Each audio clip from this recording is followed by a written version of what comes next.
Panel here to weigh in on all of this and what it means for the election. Conservative commentator Gina Loudon and Democratic strategist Joe Trippi. Good to see both you guys. Gina, first starting with you. I mean, people are heading to the polls right now. We got a few states voting. We'll know the results tonight. How do Trump and Cruz fare given these news events? Do you think that the advantage, as crass as it is to say, but we are in a political world, and this is a news item that people very much are thinking about, terrorism, as they go to these voting booths. Who does this help? Who does it hurt? I think, again, it helps Trump. I mean, blaming another candidate is not going to go when we're looking at the real problem of adherent Islam being the true problem. And you have to, voters are going to have to come down on one side or the other, Trish.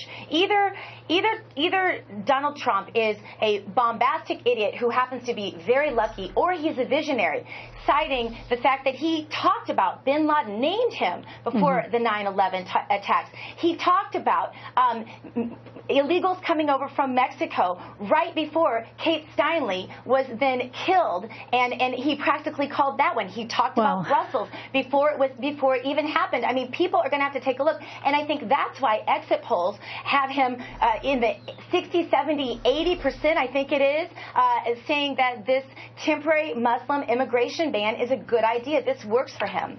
He is most definitely on the news curve, as we would say in the news business, Joe Trippi.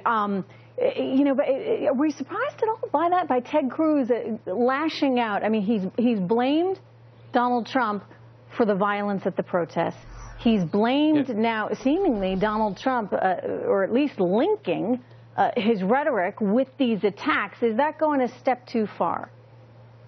Yeah, I think so. Look, one of the things we got to remember about Donald Trump's ascent to the front-runner status came in the wake of the Paris attacks and in his call at the time for temporary stopping of Muslims at our borders, interests in the United States. There were a lot of Republicans who responded to that message, and his sort of strongman rhetoric, has taken hold ever since. I think the huge mistake here for any candidate in either party is to politicize this, is to attack another candidate for their position or for what Ted Cruz did. This isn't, look, you're right, Trish, we're in political time, but this is too soon. I mean, it's hours later, and Cruz is already out there trying to make political hay out of this. And by the way, he's been a little bit too anxious to make political hay out of other candidates. I mean, whether it was Carson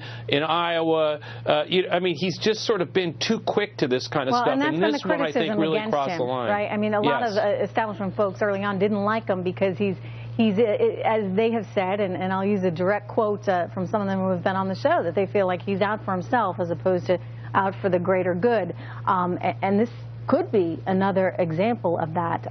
Anyway, Gina and Joe, we are short on time today. We do have a lot to cover with a lot of news coming into us right now.